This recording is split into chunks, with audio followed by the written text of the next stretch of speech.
mengasihani kita, mengampuni dosa kita, dan mengantar kita ke hidup yang kekal. Amin. Tuhan kasihanilah kami. Kristus kasihanilah kami. Kristus kasihanilah kami.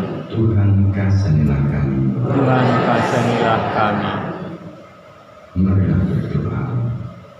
Kalau Bapa sungguh dari kebahagiaan orang beriman, kami telah menerima jaminan pembebasan melalui Yesus Kristus Putra-Mu. Pada peringatan 1 tahun hambamu itu Nasya ujian yang menghadap bumi surga, kami mohon bebaskanlah dia dari maut, semoga oleh iman dan wajah-Mu yang mulia. Semoga kami dan seluruh sanak saudaranya juga memperoleh berkat dari-Mu karena perayaan peringatan ini.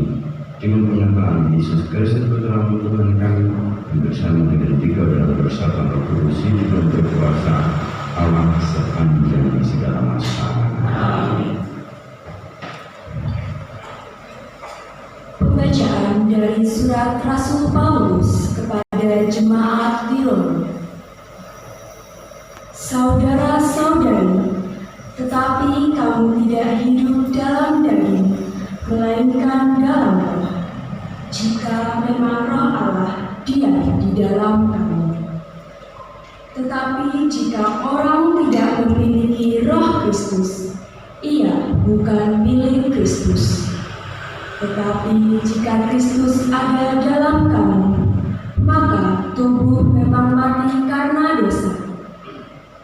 Tetapi Roh adalah kehidupan oleh karena kebenaran.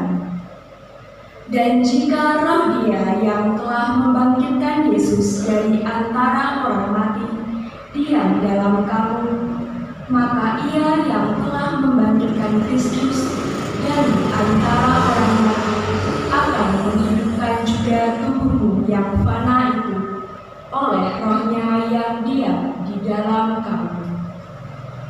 Jadi saudara-saudara, kita ini orang berutang, tetapi bukan kepada daging, supaya hidup menurut daging. Sebab jika kamu hidup menurut daging, kamu akan mati. Tetapi jika oleh Roh kamu mematikan perbuatan-perbuatan tubuhmu, kamu akan hidup. Semua orang yang dipimpin oleh Roh Allah adalah anak Allah. Sebab kamu tidak menerima roh perbudakan yang membuat kamu menjadi takut lagi. Tetapi kamu telah menerima Roh yang menjadikan kamu anak Allah. Oleh Roh itu kita berseru, Ya Aba, Ya Bapa. Demikianlah sabda Tuhan. Syukur kepada Mazmur tanggapan dengan refren, itulah angkatan orang-orang yang mencari wajah-Mu, ya Tuhan. Itulah angkatan orang-orang yang mencari wajah-Mu, ya Tuhan. Milik Tuhanlah bumi dan segala isinya, jagat dan semua yang diam di dalamnya. Sebab Dialah yang mendasarkan bumi di atas lautan dan menegakkannya di atas sungai-sungai. Itulah kata-kata orang-orang yang mencari wajah-Mu, ya Tuhan. Siapakah yang boleh naik ke gunung Tuhan? Siapakah yang boleh ke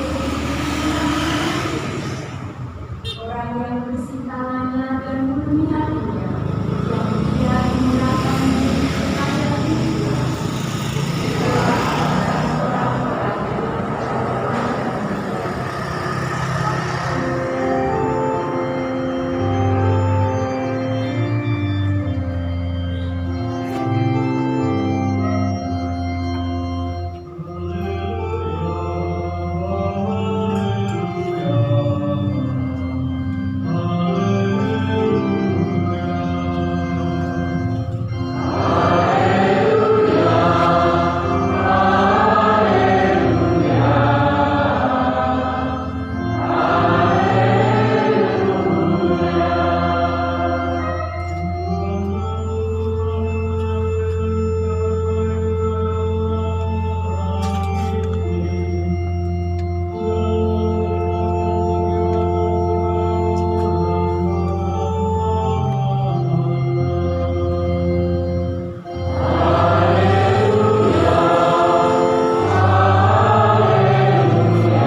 Tuhan, disediakan ke Nazaret, tempat yang dibesarkan, dan menurut kebiasaannya, pada saat yang masuk ke rumah ibadat, lalu berdiri hendak membaca dari Alkitab.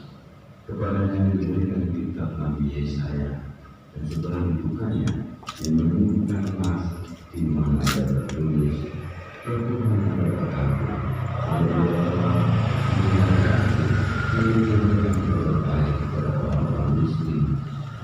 mengutus aku untuk memberitakan pembebasan kepada orang-orang kawanan dan penglihatan bagi orang-orang buta, untuk membebaskan orang-orang yang tertindas dan untuk memberitakan bahwa orang-orang Yesus menutup kitab itu, memberikan kembali kepada pejabat, lalu duduk dan mata semua orang yang menerima kitab itu tertuju kepadanya. Lalu Yesus mulai mengajar mereka, katanya, pada hari ini kenapa Masri sewaktu kamu menghinanya, semua orang itu membenarkan dia, dan mereka heran akan kata-kata indah yang diucapkannya. Demikianlah sabda Tuhan.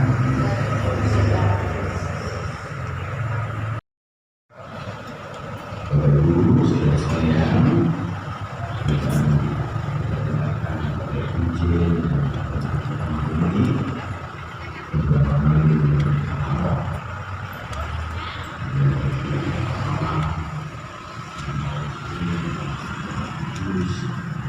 Kristus, Allah Kristus itu sama betul.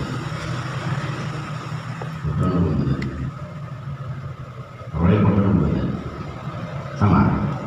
Kalau roh hati,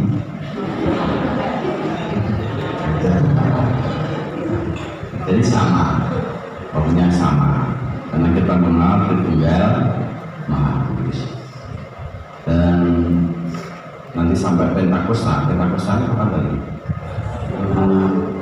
Bulan besok. Itu selalu ada novena mohon karunia Roh Kudus. Karunia Roh Kudusnya nanti 7 apa? Apa? Roh apa saja? Roh hati, roh anak. Nah, kita lihat ya. Karena saya kira justru kita sungguh harus memohon roh-roh ini sesuai kebutuhan masing-masing. Mungkin dideteksi. Kalau dengan bagian ini mungkin yang diminta lebih kuat roh ini. Dan kalau novena 7, novena minta karunia Roh Kudus 7 karunia itu tidak digunakan untuk meminta jalur jodoh, jalur pekerjaan, bukan itu. Tapi novena yang lain. Mestinya lewat itu mesti radikal oke, karena intensinya beda. Nanti kita lihat. Roh yang pertama, roh hikmat. Mohon roh hikmat, roh kebijaksanaan. Kalau kita mendapat roh ini, maka kita bisa memilah dan memilih hal-hal secara bijaksana, secara jernih. Ya, sehingga pilihan-pilihan kita itu makin dekat dengan kehendak Allah. Nah, ciri-ciri wong wicaksana itu pripun Romo? Nah, banyak nih, tapi nanti 1, 2, 3 sebut. Pertama, wong wicaksana itu duwe empati dengan orang lain, menyelami perasaannya orang lain, bahkan juga mungkin penderitaannya orang lain.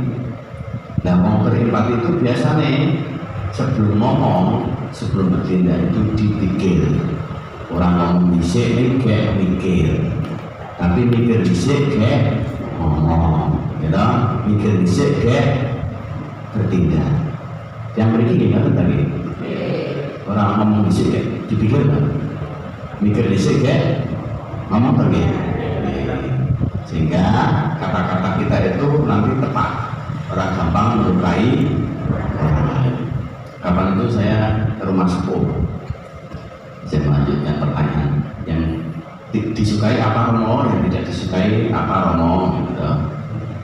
Nah, jodoh Romo itu ditekoni. Romo yang tidak disukai apa Romo?